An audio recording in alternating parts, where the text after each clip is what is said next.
José Martins Maia, nascido a 31 de 12 de 1950, na freguesia de Santo Varão, concelho de Montemoro Velho, distrito de Coimbra. Com quem vivia antes de ser mobilizado e o que é que eles faziam? Qual era a ocupação? Vivia com meus pais. Os meus pais eram assalariados rurais, minha mãe doméstica e assalariada rural juntamente com o meu pai. O seu Maia estudou? Estudei no curso comercial, fiz o curso comercial até aos 17, 18 anos, mais ou menos. Não cheguei a trabalhar em local, cheguei a trabalhar no escritório na Figueira da Foz. Foi o único trabalho que tive assim profissional, digamos, antes da guerra. Para além dos pescados que ia fazendo a ajudar os meus pais nas terras e assim. Para que a colónia foi mobilizada e em que ano? Fui mobilizado para a Guiné em junho de 1971. Lembra-se do dia em que recebeu a notificação que ia para a guerra? Tenho uma ideia, nós já estávamos a contar quando chegámos aos 18, 19 anos, e lembro-me que o senhor da junta de freguesia me disse que precisava de falar comigo, que tinha um edital para eu ler, e eu vi logo o que era. Fui ler o edital, lá estava a minha chamada para ir penso primeiro para a inspeção, e depois mais tarde sentei praça no curso de sargentos milicianos, nas Caldas da Rainha, onde fiz realmente o curso de sargentos milicianos primeiro, e a seguir fui para Tavira, para o CISME, fazer portanto, a especialidade de atirador de infantaria. Foram mobilizados mais rapazes lá da sua zona? Foram, ao longo dos tempos, naturalmente, da freguesia, foram vários, para todas as províncias, para as chamadas províncias ultramarinas. Lembro particularmente, porque houve um morto e um ferido, os mais graves.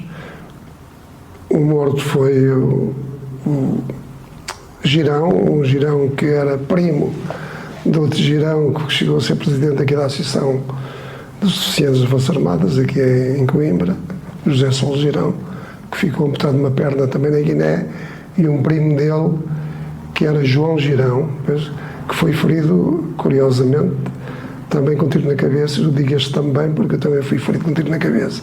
Infelizmente ele morreu. Esses dois eu lembro particularmente, mas nomeadamente o meu irmão mais velho, que também esteve em Angola, o mais novo já não, felizmente, mas houve, que era a freguesia formada por duas aldeias, Santo Varão e Formoselha. Esses girões, estes dois porque eram primos, eram de Formoselha, e foram os casos, e com o meu caso também foram os casos mais graves. Houve alguns feridos ligeiros e tal, que tiveram Angola e Moçambique, mas nós os três foram os casos mais graves, realmente.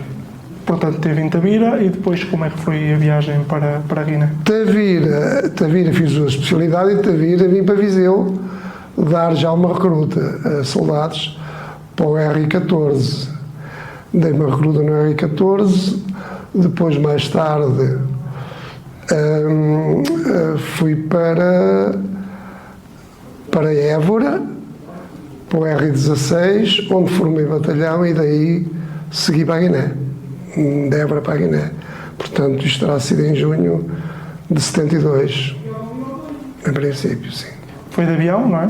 Fomos de avião, já fomos de avião para Bissalanca, para o aeroporto de Bissau, um calor terrível, nós estávamos, houve desmaios quando lá chegámos, era um calor que não estávamos habituados, e fomos colocados no Comoré, que era uma espécie de quartel de charneira, antes de irmos exatamente para a zona de guerra.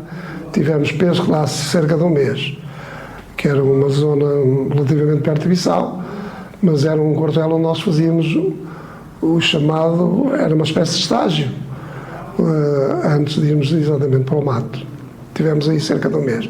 Depois fomos para o mato, para o acortelamento de Encheia, de onde partíamos, portanto, diariamente para o mato. No mato estávamos nós, realmente, mas era um acortelamento na zona de Encheia. No seu batalhão estavam outras pessoas da sua terra? No batalhão, na minha terra não, mas havia 2 ou 3 de Coimbra, aqui do meu tempo de estudante, e um deles estava numa companhia do mesmo batalhão. Não estava na mesma companhia, eu estava numa companhia e ele estava noutra. Era o Gilberto, com quem tenho falado às vezes, que estava na mesma companhia. Não foi ferido. E havia um Paiva, que nunca mais vi, depois foi fazer o curso de enfermagem. Aliás, que vi uma vez, mas nunca mais tive com ele, que era aqui de Coimbra. Portanto, o meu conhecimento com eles era daqui da cidade, do tempo de estudantes. Sim. Que funções é que o seu pai ocupava no batalhão? Eu era fogueiro miliciano, portanto, tirador, comandava um grupo de combate, que estava sob a alçada de um alferes, que era o que comandava o pelotão, não é? Ele tinha mais 2, penso que éramos 3 fogueiros. 3 fogueiros e um alferes por cada grupo. Penso eu, agora não estou certo já. Recorda-se quanto tempo esteve mobilizado e os locais onde esteve? Eu estive sempre colocado em Encheia, não é? Nós fazíamos as operações nessas zonas, não é? A Guiné não é muito grande. Não fazíamos operações, por exemplo, no Moçambique e Angola, que eram terrenos muito maiores, mas fazíamos operações de muitas horas e o máximo de um dia fora do quartel. Como é que foi a adaptação à Guiné, ao território, às populações, ao clima? Adaptei muito bem às populações, talvez pela veia social que eu tinha, de falar com as pessoas, enfim, lá com a população indígena, com a população lá da zona, dava-me muito bem com eles, colaborava até nos roncos, as festas que eles lá faziam. Essa adaptação não foi má, a adaptação ao clima foi péssima.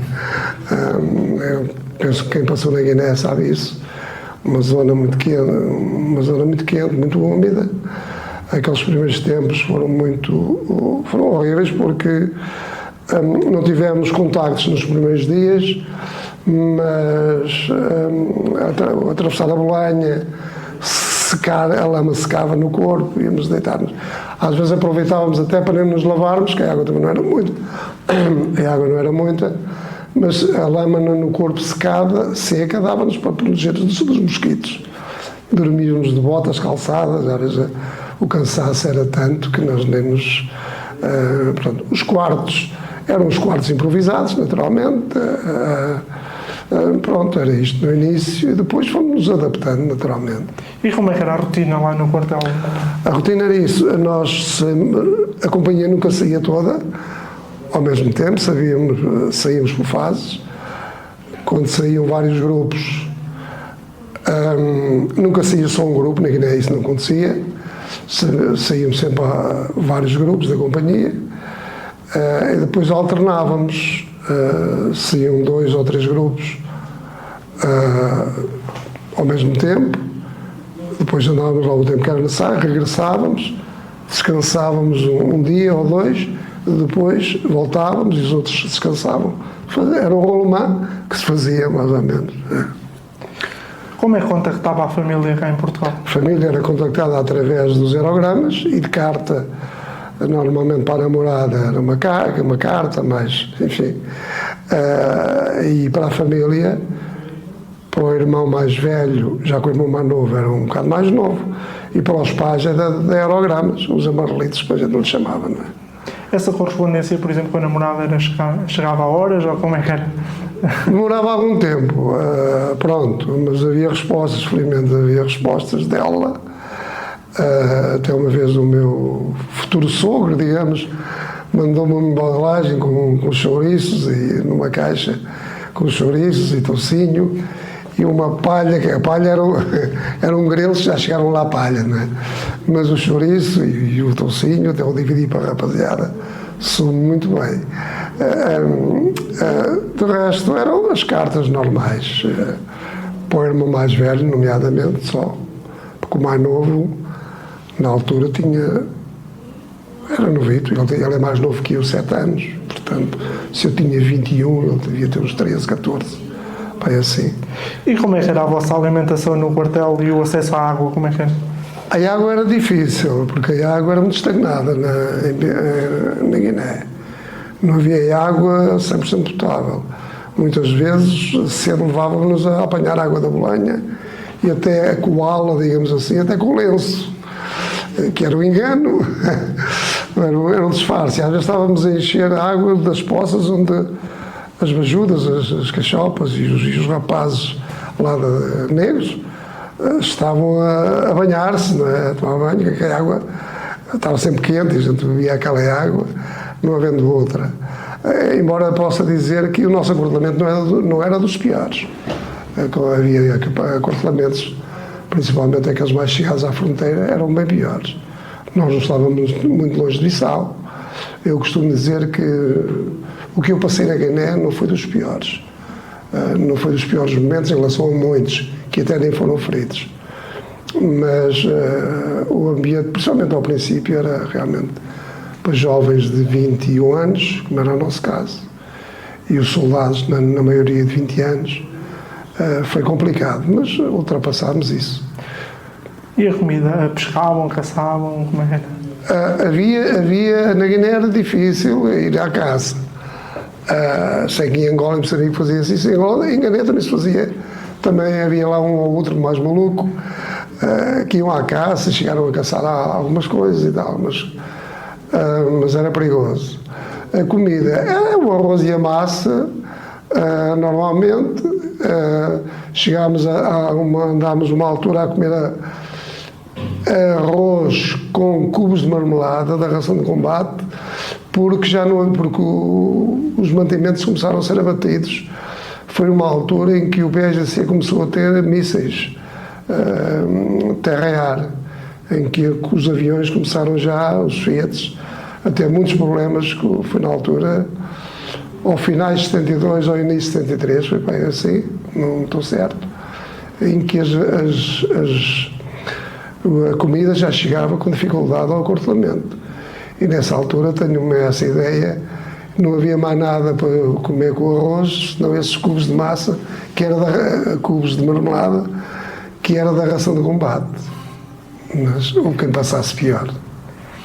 Tinha um posto médico lá no quartel? Como é que Tínhamos um posto médico e um médico, o que era raro, o Dr. Rui Batista, que curiosamente era aqui de Coimbra, que era pediatra, ele não era pediatra, ele era do serviço de sangue, não dá a recordar agora o nome, mas pronto, que eu conheci lá perfeitamente, e estava sediado no nosso acordelamento, o que foi bom para nós, e tínhamos um posto médico com um enfermeiro Lopes, que tomava conta desse posto médico. O Dr. Rui Batista faleceu não há muito tempo. Há uma coisa curiosa, porque a minha mulher primeiramente fez o curso de enfermagem, ainda no tempo de namorados. Esteve a trabalhar no Hospital Pediátrico de Coimbra, conheceu lá o Dr. Rui Batista, fizeram parte da mesma equipe, e uma vez numa conversa, o Dr. Rui Batista, a dizer que conversas de guerra, não é? E ele disse que conheceu um Furriel, que era aqui de Coimbra, tal, que tinha morrido, que eles estavam convencidos que eu tinha morrido mesmo, e a minha mulher, na altura, disse, ele não morreu, morreu, que ele já me fez 2 filhos. Disse a minha mulher, não me digas, que depois eu quero ver o Maia e tal. Então eu fui uma vez visitá-lo ao hospital pediátrico e foi uma grande festa, porque ele estava absolutamente convencido que eu tinha morrido, que era o que se dizia lá no acordelamento, e realmente eu fui dado como morto, mas infelizmente ele faleceu há pouco tempo, mas era uma pessoa extraordinária. Quando foi ferido, socorrido, foi assistido por enfermeiros paraquedistas? Penso que sim. Chegaram lá, penso, pelas conversas que tenho com os camaradas que faço nos almoços, que a ajuda chegou rápido, não só pelo heli canhão, não só pelo heli das paraquedistas, das enfermeiras paraquedistas, como também os próprios Fiat começaram a rondar e a minha ida para o hospital foi relativamente rápida, o que talvez me tivesse salvo a vida, apesar de quando cheguei ao hospital não havia camas, como mais tarde chamei, acho que fiz um artigo até para o jornal, que aquilo era um talho autêntico, e não havia vagas, fui para uma pedra da morgue, onde estive há algum tempo, na pedra da morgue, já que não havia outro sítio. E as memórias que tem do seu acidente são muito vagas, não é? Por causa de... As memórias que eu tenho são memórias que, memórias que o meu cérebro não parou. Eu digo isto de maneira grosseira, porque não sei explicar isto cientificamente, mas houve coisas que eu expliquei em consulta médica, de que tinha visto a minha operação, a intervenção cirúrgica, onde me foi retirada a bala. Eu expliquei que estava sentado, que havia X número de médicos, e o médico ficou espantado, realmente, estando eu na situação em que estava. Depois, mais tarde, ele explicou-me que o cérebro registou. Eu tive a chamada experiência de quase morte, porque aquela coisa do túnel de luz, eu passei por tudo isso. Antes de se falar nisso, expliquei, lembro-me que, infelizmente, numa consulta que tive com outro neurocirurgião, não aquele que me operou, mas um outro, quando contei essas histórias, que tinha andado a ver feixes de luz, música, e contar essas coisas, o médico mandou-me para a psiquiatria. Portanto, ele não acreditou, disse que eu estava, enfim, e mandou-me para a psiquiatria, onde andei há algum tempo. Hoje, curiosamente, passados estes anos, isso já é uma coisa que se escuta até cientificamente. Eu passei por esses momentos, não tenho quaisquer dúvidas. São momentos inesquecíveis e também inexplicáveis, quase. O ambiente de paz, de música, de bem-estar, que me fez com que a morte, para mim, começasse a ter outro significado. Diria quase que positivo. E como é que eram os tempos livres lá no quartel? Os tempos livres era o habitual, fazíamos a segurança, jogávamos o futebol, que eu tinha um certo jeito para o futebol, havia lá mais 2 ou 3 que tinham habilidade. Dentro do possível jogávamos a bola, líamos, eu sempre gostei muito de ler, ouvíamos rádio, o rádio lá da emissora de Bissau, escrevíamos, eu escrevia bastante, enfim, fazíamos... um camarada meu, Rodrigues, também foi legal messiano do meu grupo, era boxer amador, ele é hoje advogado no Porto, ele é que me contou essas coisas, e uma vez ele levou umas luvas e de boxe, uma vez pediu para treinar comigo, que eu só queria treinar com ele, mandou-me um murro aqui no meio da orelha, entreguei-lhe as luvas, treinou sozinho, que o gajo era bom. Pronto, e eu não era muito fracote, mas para o boxe não.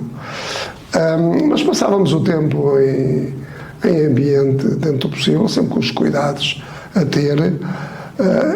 Eu nunca fui, enquanto lá estive, eu tive 7 meses na Guiné, enquanto lá estive o cortelamento nunca foi atacado. Foi bastante atacado depois, mais tarde, que eu vim a saber, muitas vezes já depois de eu lá não estar. Enquanto lá estive, fazíamos a proteção adequada, naturalmente, mas se fizesse as missões, mas ataques ao acortelamento, enquanto eu lá estive, não, que eu me lembro não. E chegou lá a passar alguma festa, o Natal? Cheguei ao o Natal de 72, e a minha festa de anos, em que fiz os 22 anos.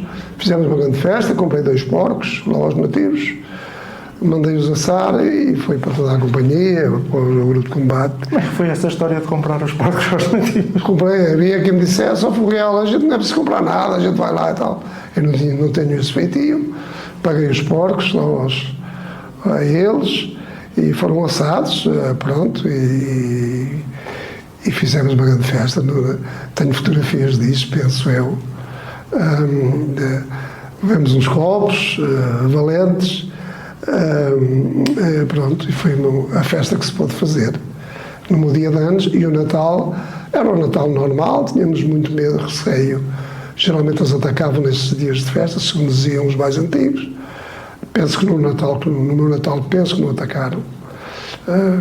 Não tenho essa ideia, mas a minha festa foi bonita. Vamos falar aqui um bocadinho à interação com as populações locais. Como é que era a interação com as pessoas locais de lá? Era muito bom, embora desconfiados. Portanto, havia desconfiança de parte a parte, mas pessoalmente e os camaradas que lá estavam comigo, acho que tenho uma fotografia ou duas no meio da população, aí, era muito boa mesmo, uma relação ótima, eles falavam connosco, havia alguns muito simpáticos, tínhamos alguns milícias que andavam connosco, faziam parte do exército português, muitos deles, não digo muitos, mas alguns foram mortos mais tarde, que pelas informações que tive do resto dos camaradas da minha companhia mais tarde. Outros fugiram, porque quando foi da Revolução do 25 de Abril, essas vinganças que houve em todo o lado. Mas havia alguns engraçados, e que combateram tanto como nós. Acho que mereciam mais respeito do governo português. Infelizmente ainda há muitos deles que são apátridas, não têm pátria, lutaram com a nossa farda, e isso é muito triste e é uma mágoa que eu tenho muito grande, mas tenho um grande sentimento de gratidão para com esses homens que vinham verificar, pois uma vez ferimos um indivíduo para a SGC, e eu até fiz um artigo também sobre isso, que eram pretos por fora e afinal os pretos, o sangue deles era exatamente vermelho como o nosso.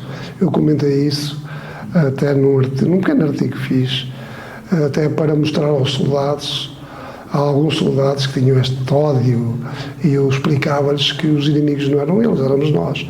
Nós é que estávamos a ocupar a casa deles. Isto pode ser um bocado político, mas é aquilo que eu sempre pensei. Era perigoso dizer isto na altura. Hoje podemos dizê-lo, felizmente, em liberdade, mas na altura era muito perigoso, porque éramos...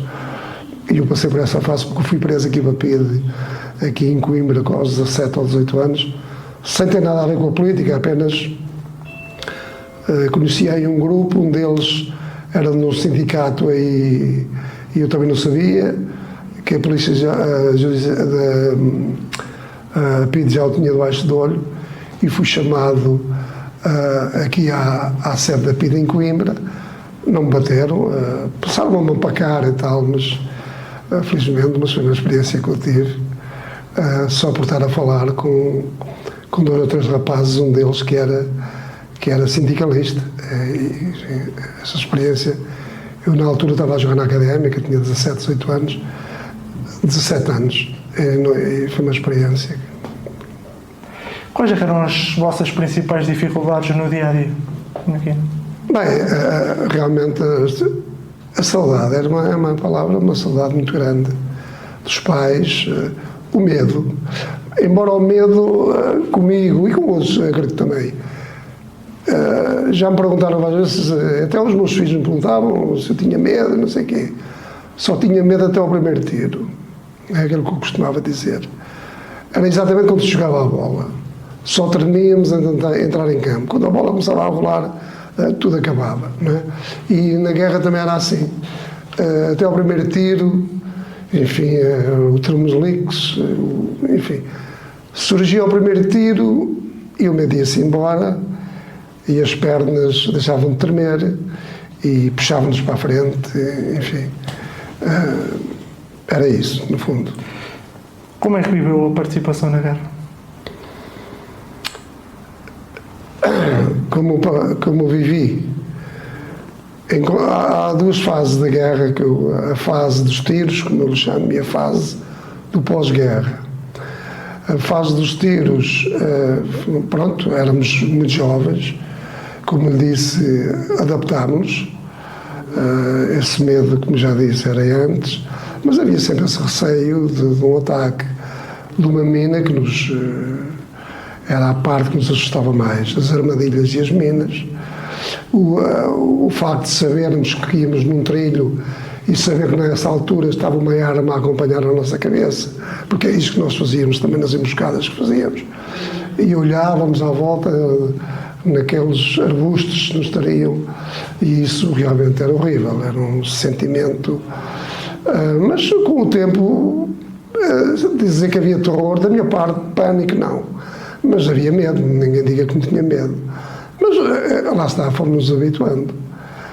Até esse momento eu fui ferido antes que com estilhaços nas costas, que me levou a Bissau durante alguns dias, isto talvez em outubro de 72.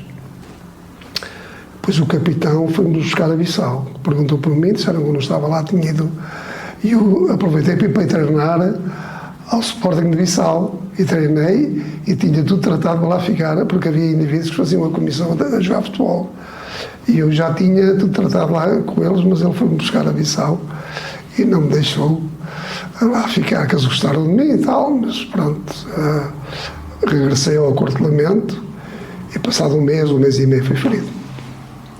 Existe alguma outra memória ou história que gostasse de partilhar? Lá não, o companheirismo até conheci camaradas da Força Aérea e da Marinha, principalmente no tempo em que estive em Bissau. Eu tive este tempo, quando fui ferido aqui nos Estilhaços, estive nos Adidos, conheci gente muito interessante de vários pontos do país, alguns que estavam em Bissau, embora Bissau, contrariamente a Lourenço Marques e a Luanda, não era um local muito seguro, mas pronto, estavam melhor que nós, mas conheci gente interessante, um indivíduo que jogou no Belenenses e que foi guarda-redes do Belenenses, eu agora não me lembro do nome dele, acho que era Armando Soares, não me lembro bem, tive um convívio muito bom, ele já era casado, tinha lá a esposa em Bissau, e depois cá, ele era de Santarém, fui visitá-lo uma vez a Santarém.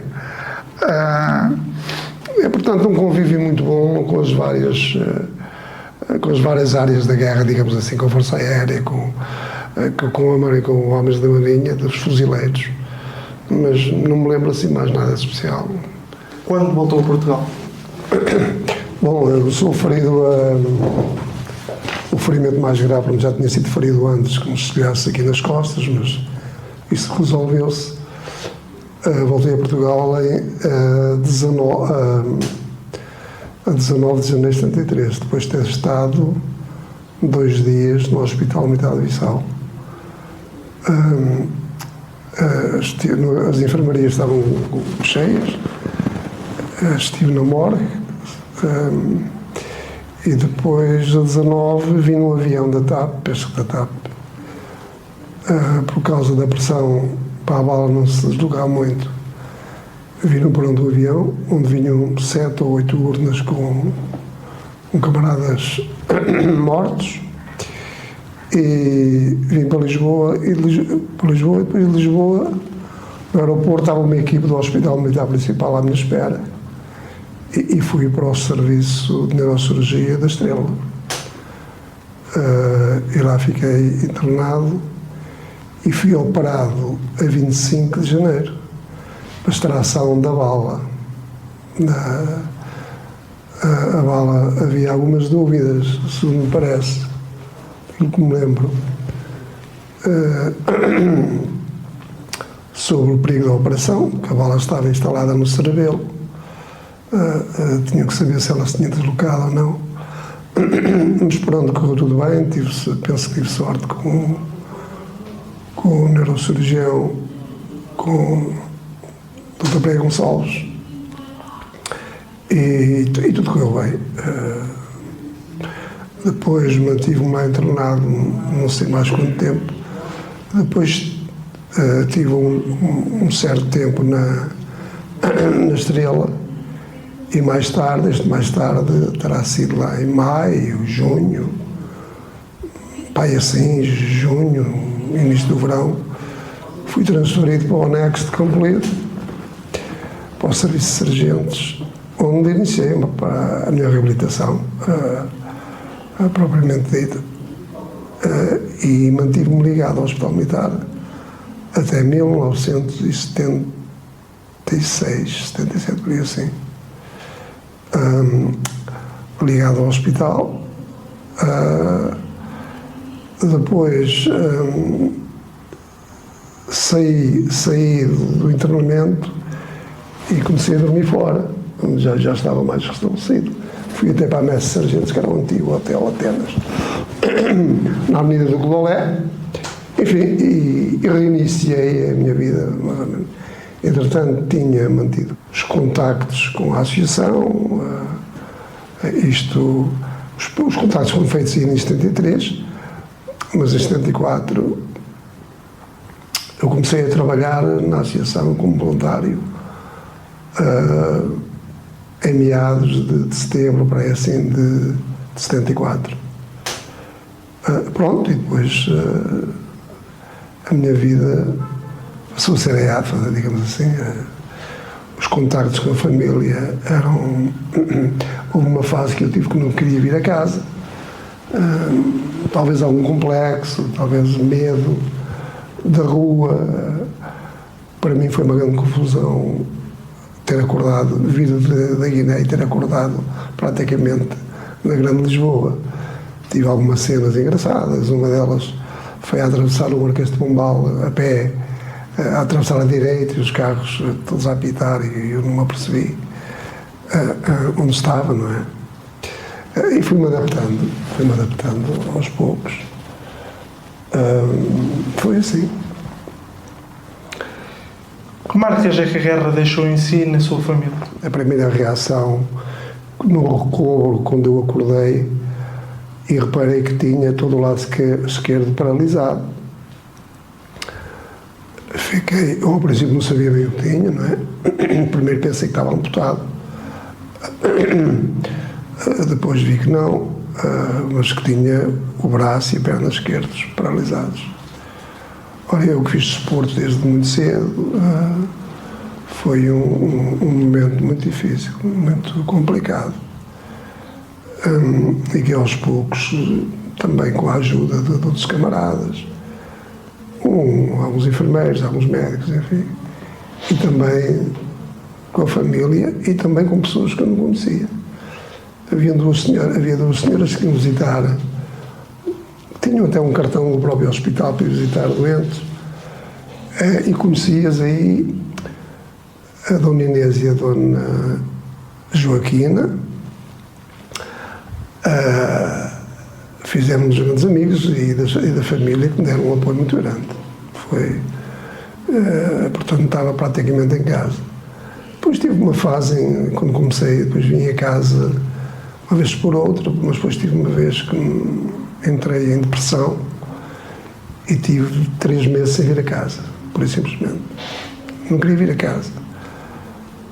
Pronto, depois tive a visita do meu irmão mais velho, o mais novo, que tinha na altura, estava aos 16, 17 anos, ia a Lisboa visitar-me e tal, almoçava comigo. Pronto, e depois mais tarde, pronto, lá está, estive a trabalhar na associação e vinha todos os fins de semana à casa. Um trabalho normal, pronto. E depois fui entrando na vida da ADFA, fui tomando outros conhecimentos com a minha experiência, fui ganhando experiência com a experiência de outros. Fui vendo camaradas em situações muito piores que a minha e isso levou-me a conversar comigo muitas vezes ao espelho. Vendo a situação de cegos, amputados, paraplégicos, com uma força de vontade extraordinária, e cheguei à conclusão que não havia motivo para eu andar tão depressivo como me tivesse caído o mundo em cima. Pronto, e depois, com a minha namorada, vivemos algum tempo juntos depois, antes de casarmos oficialmente. E depois do casamento foi normal, pronto. A filha nasceu no dia 1 de abril de 1980, curiosamente no dia das mentiras. Curiosamente estava aqui a trabalhar aqui na Delegação de Coimbra, que era ali na Rua da Sofia, em frente ao Diado de Coimbra. Nós só tínhamos telefone militar. E é o Diado de Coimbra que me informa que a minha mulher estava na maternidade. E eu vou a pé por aí fora, que o carro estava com ela, e quando ia ali ao pé da praça, Lembrei, mas hoje é 1 de Abril, os gajos estão a brincar comigo. Quando eu saí de casa, elas estavam ótimas. Há um indivíduo, por acaso, ia a subir a rua, ali à avenida, vê-me, Maia, estou por aqui, telefonaram-me a dizer que a minha mulher estava no hospital para ter bebê, na maternidade, não é? Até vais para lá a pé, não tenho carro, sobe e foi ele que me levou. Eu realmente lá fui encontrar a minha mulher, ainda não tinha o bebê, mas estava prestes a tê-lo. E realmente foi uma mentira muito saborosa. Uma mentira, porque eu pensava que daí das mentiras. E pronto, nasceu a Joana, que tem hoje 45 anos. Pronto, e depois a vida foi normal. De uma pessoa com os seus problemas, com os seus defeitos e virtudes, eu, até hoje. Que recomendação deixaria aos mais jovens com base naquilo que viram? Eu penso que é a nossa experiência, da minha geração, para os mais jovens é importante porque, da mesma forma que nós não fazíamos a mínima ideia quando nos falavam da Segunda Guerra Mundial, mas fundamentalmente da Primeira, porque foi uma guerra violenta que eu li sobre isso, e esses passaram muito pior que nós, porque estavam entrincheirados. Mesmo assim, sem as comunidades que nós tínhamos, há umas comunidades dentro do possível, que foram muito maltratados pelo Estado Novo. E dizer aos mais novos, aos juventude, tive essa oportunidade e esse cuidado de contar aos meus filhos o que é a guerra, o que é o sofrimento, não apenas do nosso lado, mas do outro lado. Essa coisa metia-me um grande, enfim, considerar os nossos adversários como terroristas, quando nós, enfim, literalmente os terroristas éramos nós, fomos nós que fomos para ocupar a terra deles. Mas contar-lhes, dizer-lhes que realmente nunca estamos livres, e hoje, em 2025, estamos a ver que depois destes anos todos, mais ou menos de paz, na Europa, tem que saber que isto não foi uma ficção real colonial, foi algo verdadeiro, algo que mexeu muito numa geração, uma guerra que não acabou. Aliás, eu costumo dizer que para mim, o momento pior da guerra para mim foi quando se acabaram os tiros. Depois dos tiros acabados, foi entrar numa nova vida, jovem, e outros bem piores que eu, naturalmente. O indivíduo que fica paraplégico, que fica cego, fica amputado, teve uma experiência muito mais dura que a minha, apesar de tudo. E contar-lhes que a vida, que isto foi real, é real, e que devem estar preparados para estas situações. E que a guerra é uma coisa que está sempre à porta. E que não vale a pena também entrarmos em stress, digamos assim, mas estar absolutamente convencidos e preparados para que a qualquer momento podem ser chamados. Mas não... Eu lembro-me quando cheguei à aldeia, depois de muito tempo, as pessoas... Eu dizia na brincadeira, quando eu agora já não sou o Zé, agora sou o Zezito. E esta coisa de... Nunca gostei muito desta coisa da caridadezinha. Enfim, as pessoas não o faziam por mal. Mas tive más reações. Não sei, esta coisa, coitadinho, podias ficar pior, podias ficar sem uma perna, ou sem as duas. Aliás, as pessoas não fazem por mal, naturalmente. Mas fui-me adaptando, fui-me habituando. E também fui-me habituando a preparar os outros e a fazer quase psicólogo para mim e também para os outros. E foi a deficiência foi para mim também um grande ensinamento. E ensinou-me a erguer-me, ensinou-me a lutar, porque nós temos que lutar lutando, e a saber também que por vezes nunca se perde. Aliás, como disse o Nelson Mandela, que nunca se perde, ou se ganha ou se aprende. E isto não podem ser só palavras. Nós conseguimos atingir os objetivos, mas para os atingir temos que sofrer, porque desistir não é o caminho.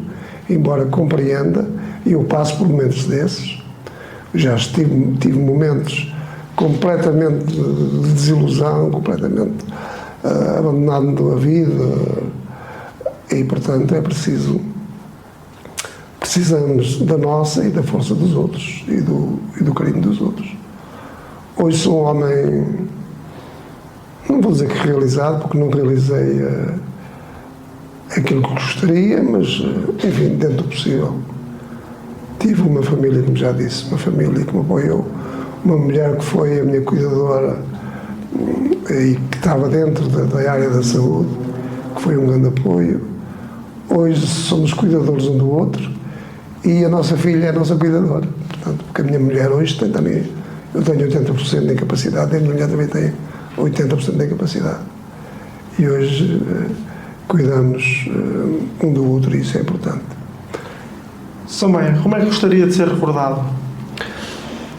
A minha recordação, que eu gostaria de deixar de ficar, não era com uma cara de palma, uma cara de sorridente, uma cara de sorriso, embora eu seja um indivíduo introvertido, não sou muito extrovertido, mas gostaria de ser recordado pelo aquilo que sou, pelo aquilo que fiz, um indivíduo que não sou mentiroso, que não gosto de me exibir, gosto de ser concreto, gosto de ajudar os outros e que me recordassem pelos meus sorrisos, pela minha parte positiva. Era esse que deixava que a minha recordação ficasse cá com uma grande gargalhada, com um grande sorriso, e quando se lembrassem de mim, que cantassem, cantassem e se rissem, que a morte é uma coisa certa, deixamos sempre saudades, e é bom deixar de saudades, é muito bom deixar de saudades. E era essa, principalmente, a recordação que deixava que ficasse para aqueles que me conheceram, para amigos e não amigos, para os conhecidos, fundamentalmente isso.